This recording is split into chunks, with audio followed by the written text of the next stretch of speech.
Vamos. Hola, hola, ¿qué tal mis queridos hermanos y amigos, fieles seguidores de nuestro Facebook, de nuestro Ministerio Evangelístico Pentecostal? El fin se acerca. Acá está saludándoles en esta hora de la tarde un servidor, el pastor evangelista Marcos Morales Chávez. Hoy día es viernes 12 de abril y los queremos invitar para mañana sábado 13 a un gran evento que organizamos cada cierto tiempo que se llama el Gran Clamor Pentecostal. Este vendría siendo el 13º Gran Clamor Pentecostal, que es una reunión larga, masiva, con una gran cantidad de iglesias. Es un evento totalmente interdenominacional y donde vamos a tener tres grandes expositores de la palabra del Señor, entre ellos el pastor evangelista Felipe Barraza y nuestro amado obispo que pertenece al ministerio de Getsemaní en Maipú, que es muy conocido dentro del mundo, digamos, pentecostal conservador, que es nuestro obispo José Fernando Liberona. Bueno, quiero saludarles muy cordialmente. Hoy día en la tarde estuve tocando un tema que creo que es muy importante por lo que está pasando en Medio Oriente. Todo lo que afecta a Medio Oriente y todo lo que pasa, sea positivo o negativo, Israel de alguna forma influye en el mundo, pero también le importa a la iglesia, es importante para la iglesia.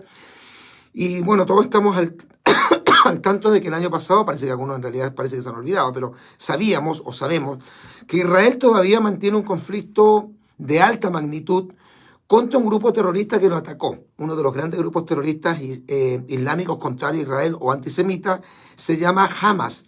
Este grupo, que está bajo el amparo del mundo árabe y financiado totalmente por Irán, que es uno de los más grandes enemigos de Israel, atacó a Israel, como usted bien sabe. Creo que no nos podemos olvidar de eso, porque hoy día están condenando a Israel, la nación, y la gente que tiene espíritu antisemita está criticando a Israel porque Israel ataca en la franja de Gaza a los terroristas islámicos del grupo Hamas y mueren niños, mueren personas inocentes, porque en toda la guerra lamentablemente muere gente de población civil.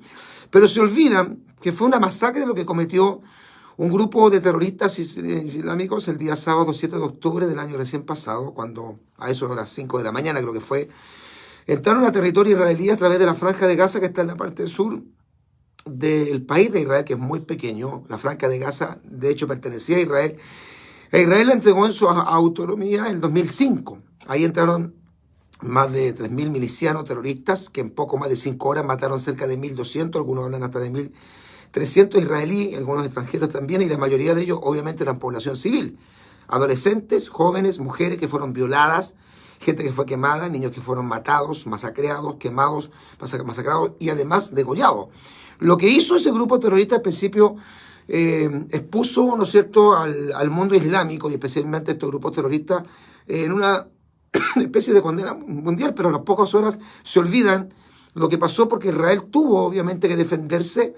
Israel declaró en ese momento la guerra que hasta el día de hoy perdura. Esta guerra no se ha acabado y el conflicto judío-palestino se aumenta, tanto así que hace pocos días atrás, creo que fue este lunes o la semana pasada, fue destruido un edificio militar en Damasco, en una especie como de sede del gobierno iraní, y esto hace que el gobierno de Irán haya expresado que va a atacar a Israel. Yo creo que la verdad no lo va a hacer. Esa es mi apreciación, lo decía hoy día en el programa de radio, porque Irán sabe muy bien que Israel, aunque es un país muy pequeño, es uno de los países más poderosos del universo y tiene uno de los mejores ejércitos del mundo. Israel tiene uno de los mejores, o si no el mejor servicio de inteligencia de todo el mundo. El Mossad tiene uno de los ejércitos más poderosos de todo el territorio mundial, de todo el globo terráqueo, y cuenta, dicen, con los mejores pilotos de avión del mundo. Por lo tanto, Israel es una amenaza para el mundo árabe en el sentido de atacarlo, porque Israel se va a defender. Israel tiene todo el legítimo derecho de defenderse. De hecho, el primer ministro israelí, Benjamín Netanyahu, dijo que si ellos son atacados, ellos atacarán. Israel tiene todo el legítimo derecho, como lo tiene cualquier país del mundo que se ha invadido su territorio, su autonomía, a defenderse. Está muy, muy candente la cosa. Análisis, bueno, vamos a hacer. Irán quiere castigar a Israel por la muerte de su comandante, pero sus opciones son limitadas.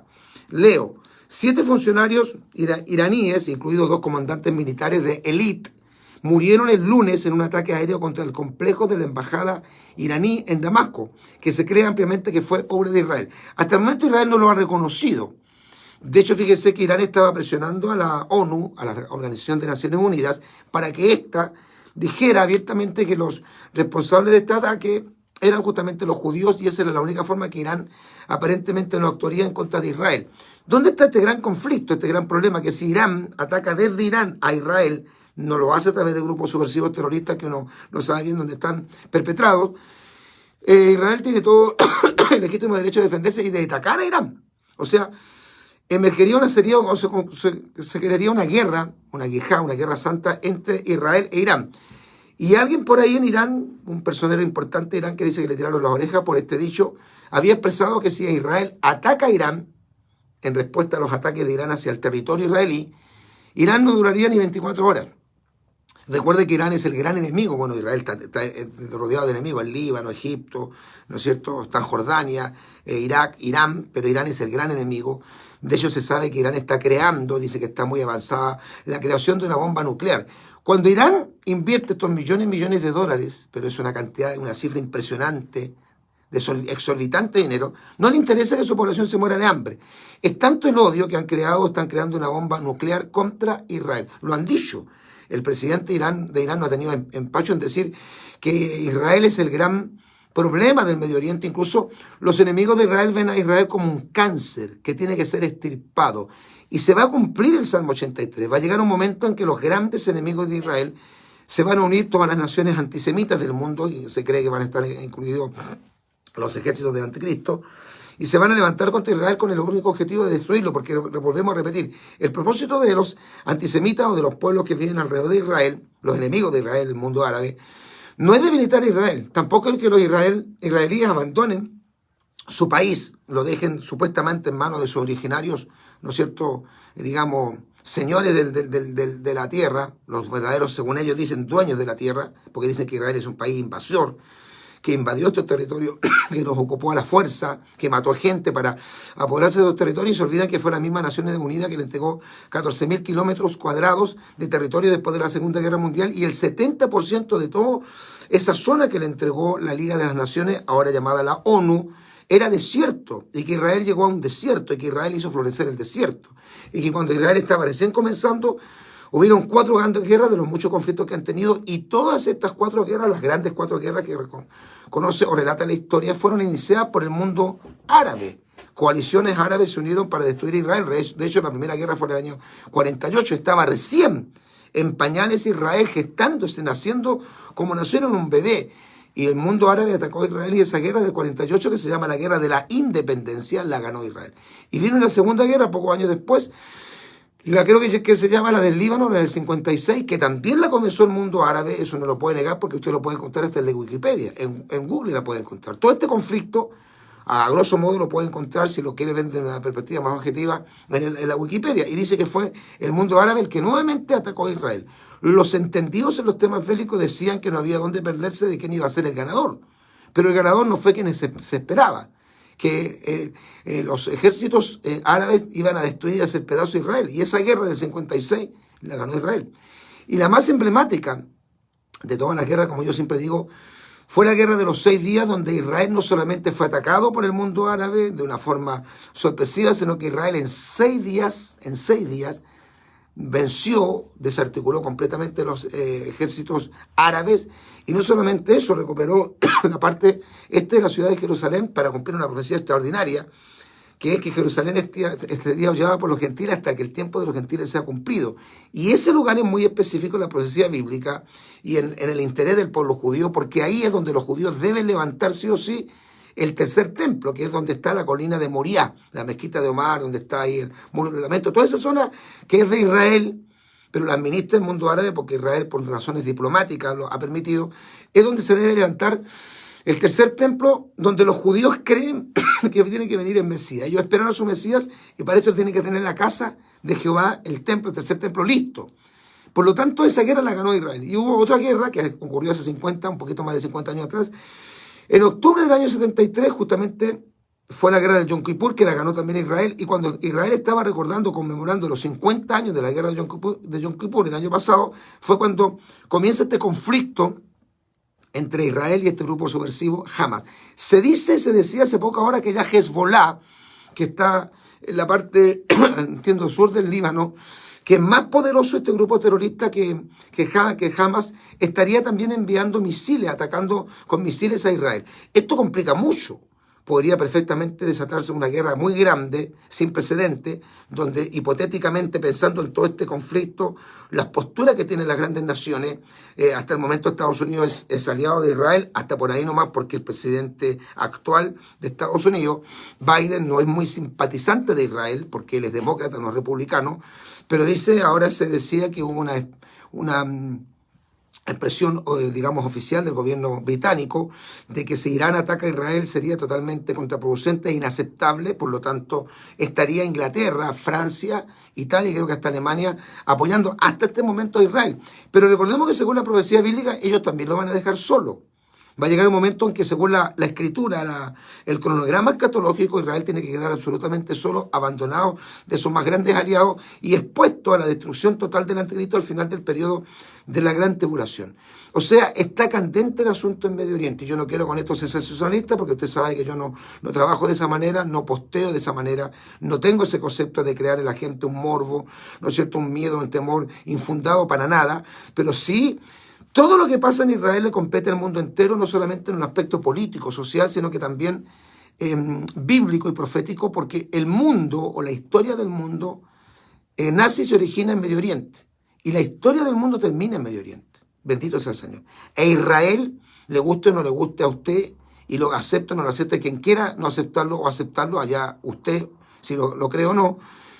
Israel, según la Escritura, ¿qué es lo que vale la Biblia? Israel no es un pueblo perfecto, cometió muchos errores. No estamos de acuerdo en matanzas, muertes de gente inocente para nada. Pero la Biblia en Deuteronomio capítulo 7, léalo por favor, explica claramente cuál fue la razón, lo que motivó los móviles que hacen que Dios haya escogido, como dice la Biblia en Oseas, por pura gracia a Israel, y lo reconoce Dios a Israel como un pueblo insignificante, sin ningún atractivo, sin ninguna capacidad, el pueblo más pequeño, más chico del mundo, de la historia, y que Dios lo escogió porque a él le plació escogerlo. Y Dios tiene un trato con Israel y por eso es que hemos titulado a este posteo el futuro de este conflicto y el futuro de la Tierra Santa. La verdad, hermano querido, es que yo sé que hay mucha confusión en este tema y hay mucha preocupación, porque como le digo, Israel es el reloj profético de Dios, como enseñaba el hermano G. Ávila en tantos mensajes que nos predicó, porque es la higuera que reverdece, según Mateo capítulo 24, verso 32, y porque Israel es, sin lugar a dudas, el punto de referencia de la historia bíblica y actual. Fíjese que la Biblia, cuando habla del rey del norte, no está hablando del rey del norte de Chile o del rey del norte en relación a Estados Unidos, habla de Israel. O sea, ¿quién está al norte de Israel? Rusia. Cuando en Apocalipsis 16 se habla de que el río Éufrates se va a secar y va a dar lugar para que los ejércitos del oriente invadan el territorio israelí, se está refiriendo a Israel. Israel es el punto de referencia de la historia.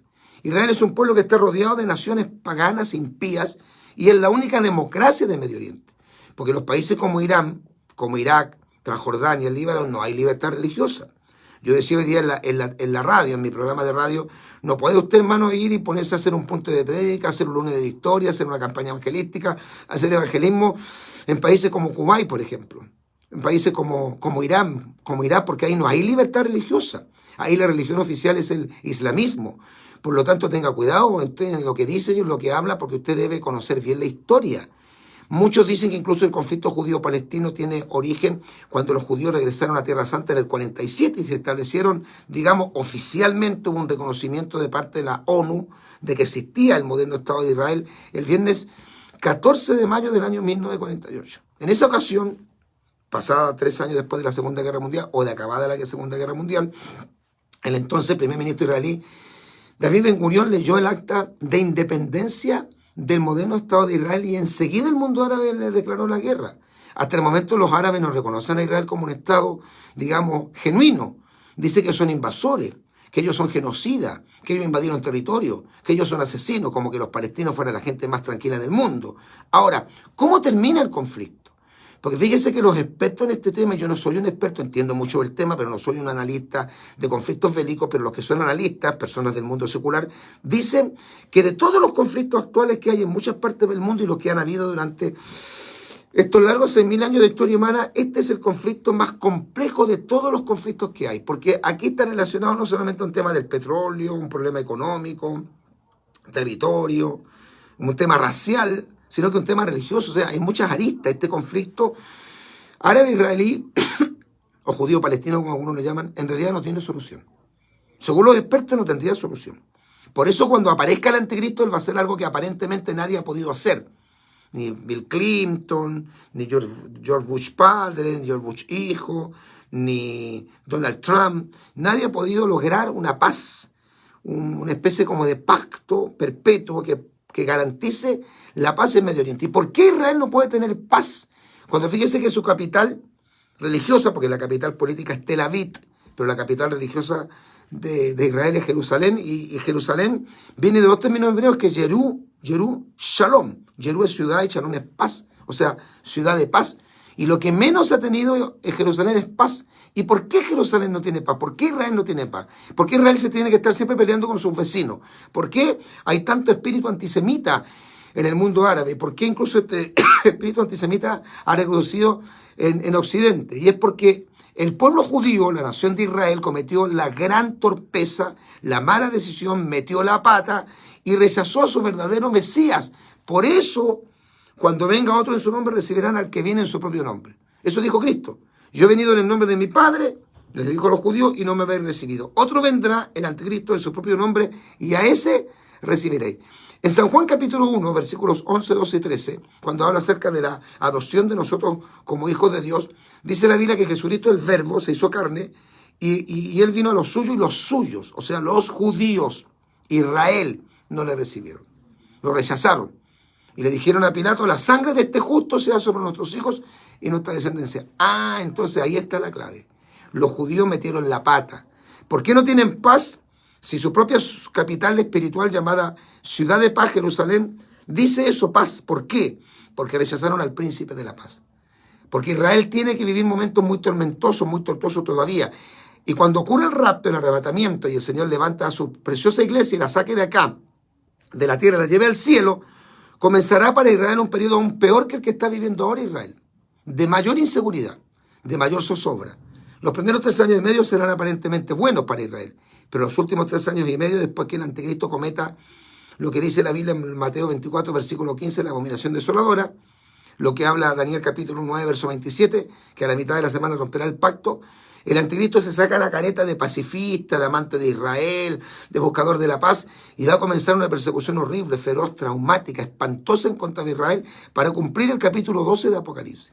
Ahora, ¿cómo termina el conflicto? Y yo quiero motivar a todos nuestros hermanos de nuestro país a adquirir este libro que yo escribí, un librillo, que se llama Israel y los árabes de la profecía bíblica. No estoy tratando de negociar ni lucrar porque todas las ventas de los libros que yo tengo van a la librería.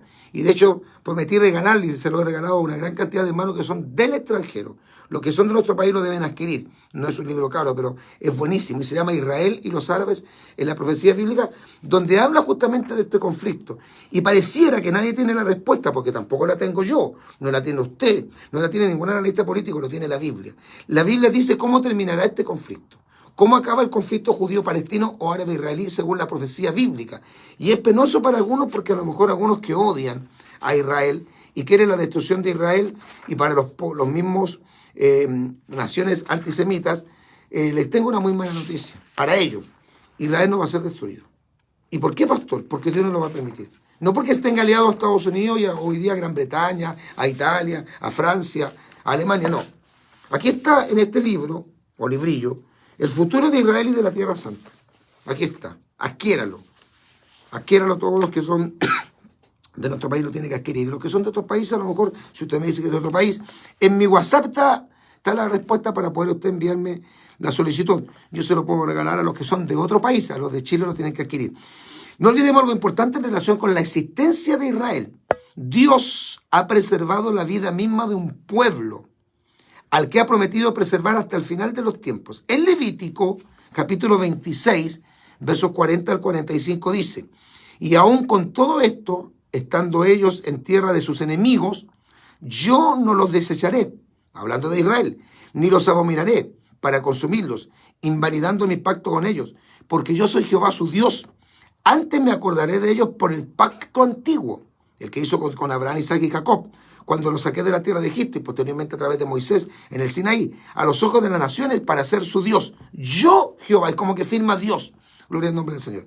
En Ezequiel, capítulo 11, versos 16 al 17 dice: por tanto di, así ha dicho Jehová el Señor, aunque les he arrojado lejos entre las naciones, la diáspora, años 70, y les he esparcido por las tierras, con todo eso les seré por un pequeño santuario en las tierras donde lleguen. Di por tanto, así ha dicho Jehová el Señor, yo recogeré de los pueblos, año 1947-48, y os congregaré de las tierras en las cuales estáis esparcidos, y os daré la tierra de Israel. No es la tierra de Palestina, es la tierra de Israel, para los ignorantes. Por ende, los árabes, Egipto, Siria, Irán, Transjordania, el Líbano y otras naciones no son más que los instrumentos que Dios está tomando para que Israel se arrepienta de haber rechazado al Mesías prometido, lo que recién decíamos. Los destinos de Israel apuntan a un final feliz para la nación, pero ese final feliz será después de la gran tribulación, lo tiene que pasar. El conflicto judío-palestino nadie lo podrá solucionar hasta la aparición del anticristo. Precisamente en los días de la gran tribulación, donde él no buscará a las grandes potencias para pactar con ellos. Estados Unidos, ¿no es cierto?, Inglaterra, Canadá, Francia, sino que lo hará con Israel, firmando un pacto que luego él mismo quebrará la mitad del periodo de la gran tribulación. Lea Isaías 28:15, Daniel 9:25 y Daniel 11:38. Vemos los últimos acontecimientos que indudablemente son el preludio de lo que vendrá. Los judíos de todo el mundo regresan a su patria, los que estaban presos por la cortina de hierro, tal como dice Jeremías 6:15, tal como dice Ezequiel 37, versículos 11 al 12, en el valle de los huesos secos. El idioma hebreo se está restaurando en toda la nación. En los días de Jesús, los sacerdotes hacían sus rituales solo con 7.000 palabras en hebreo. El común de los judíos hablaba el koiné, lo que se conoce como el griego, el llamado griego común, que fue, ¿no es cierto?, el idioma que se escribió en el Nuevo Testamento. La restauración del templo también es un acontecimiento predominante, aunque se cree que solo se logrará en los tiempos de la gran tribulación. Los sionistas y arquitectos judíos dicen que si se dieran las condiciones para erigir el templo en Jerusalén, ellos lo podrían levantar en menos de 6 meses. No olvidemos, y esto es lo importante, que al final de la gran tribulación, el pueblo judío, Israel, será perseguido de una manera impresionantemente cruel, bestial, por el anticristo y su satánico gobierno, Apocalipsis 12, y que se producirá una terrible y desigual guerra en Tierra Santa, conocida como la Guerra de Magedón, que justamente se libra en el Valle del Magedón. Lea Apocalipsis 16:16. El Valle del Magedón es actualmente el sitio ideal, yo estuve ahí, lo vi desde la altura, junto con mi esposa en el 2017, para una gran confrontación bélica. Allí, durante la primavera, pasan un total de 1.022.084 aves de rapiña, de unas 28 especies distintas. Se contaron un total de 11.000 aves de rapiña al día, para cumplir la profecía de Ezequiel 39, verso 4, y Apocalipsis 19, verso 17 al 18.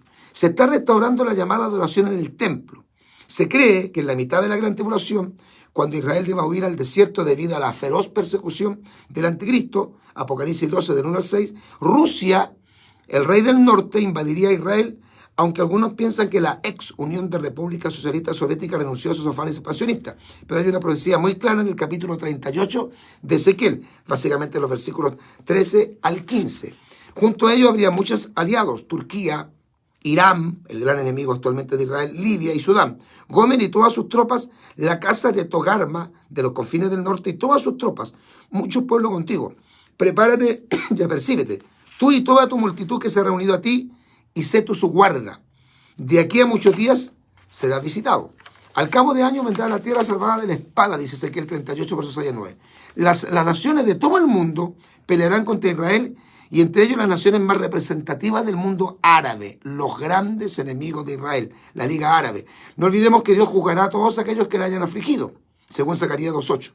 Y entonces aparecerá Jesucristo, al final de la gran tribulación, para cumplir lo que dice la Biblia, y se lo voy a leer todo, completito. Entonces vi el cielo abierto, dice Juan. He aquí un caballo blanco, y el que lo montaba, el jinete que lo montaba, se llamaba Fiel y Verdadero, y con justicia juzga y pelea. Sus ojos eran como llama de fuego, y había en su cabeza muchas diademas, y tenía un nombre escrito que ninguno conocía sino él mismo. Estaba vestido de una ropa teñida en sangre, la sangre del pacto nuevo y eterno, y su nombre es el Verbo de Dios, Jesucristo, tal como relata el Evangelio de Juan capítulo 1. Y los ejércitos celestiales, los creyentes, vestidos de lino finísimo, blanco y limpio, la iglesia, le seguían en caballos blancos. De su boca sale una espada aguda, la palabra de Dios, para herir con ella las naciones. Y él las regirá con vara de hierro. Y él pisa el lagar del vino del furor y de la ira del Dios Todopoderoso. Y en su vestidura y en su muslo tiene escrito este nombre: Rey de Reyes y Señor de Señores.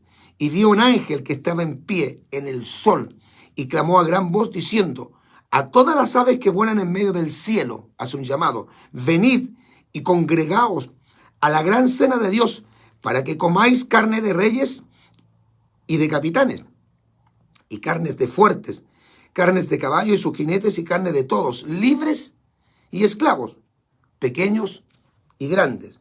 Y vi a la bestia, el anticristo, a los reyes de la tierra y a sus ejércitos reunidos para guerrear contra el que montaba el caballo, contra Jesucristo, y contra su ejército, contra la iglesia. Y la bestia, el anticristo, fue apresada, y con ella el falso profeta, las dos bestias de Apocalipsis 13, que había hecho delante de ella las señales con las cuales había engañado a los que recibieron la marca de la bestia, aleluya, y habían adorado su imagen. Estos dos, el anticristo y el falso profeta, fueron lanzados vivos dentro de un lago que arde con fuego, que es la segunda parte del infierno, Apocalipsis 19, del 11 al 20. Termino. Israel solo entonces se convertirá a su único y verdadero Mesías, Jesús de Nazaret. Yeshua a la Malejía, a la Malejen. Reconocerán a Jesús como el Mesías de Israel. Esta conversión será la señal de maravillosas bendiciones para el mundo y el preludio del establecimiento del reino glorioso del Señor en los días del milenio. Zacarías 12:10, Ezequiel 36, versos 24 al 27, Hechos capítulo 3, versículos 19 al 20. Bueno, hasta ahí, hay mucho más que mencionar, hay mucho más de esta parte final que habla acerca del futuro de la Tierra Santa, pero está claro, ¿a qué era este libro? Israel y los árabes en la profecía bíblica. Me escribe y yo en el WhatsApp le mando el número de la hermana Javiera, que es la hermana que está a cargo de nuestra librería, y ahí ella se pone de acuerdo con usted para ver cómo usted puede adquirir este interesante libro, Israel y los árabes en la profecía bíblica. Bueno, está que arde el Medio Oriente, está fuerte la cosa. Creo que Hezbollah está atacando en este momento a Israel. Esperemos que esto disminuya considerablemente. Terminando, el Salmo 122, verso 6, dice: orad por la paz de Jerusalén. Nosotros amamos a Israel, no judaizamos en la gracia, pero amamos a Israel. Y oramos por la paz de Jerusalén. Y oramos por el pueblo judío. Y somos no antisemitas, somos pro judío, porque nuestro Salvador en la carne nació de una mujer judía, Gálatas 4:4, nació en tierra de Israel, Miqueas capítulo 5, versículo número 2. Y es vástago de Isaías 11:1, o sea, descendiente de la casa de David. Un servidor, el pastor evangelista Marcos Morales Chávez, se despide de todos ustedes. Dos cosas muy importantes que siempre reitero: comparte este posteo con todos sus contactos para que sepan de lo que está pasando en este momento en Israel, porque la prensa chilena no habla de esto, periódicos, radio y mucho menos la televisión. Así que comparte este posteo. Este es mi Facebook nuevo, Pastor Marcos Morales Chávez, y también suscríbase a nuestro canal. Vamos a subir dentro de unos minutitos más este posteo a nuestro canal de YouTube. ¿Cuál es el canal de YouTube, Pastor Marcos? Tiempos Finales HD. Tiempos Finales HD. Suscríbase, es gratis, obviamente. Un servidor, el pastor evangelista Marcos Morales, nuevamente repito, se despide de ustedes. Como siempre decimos, Maranata,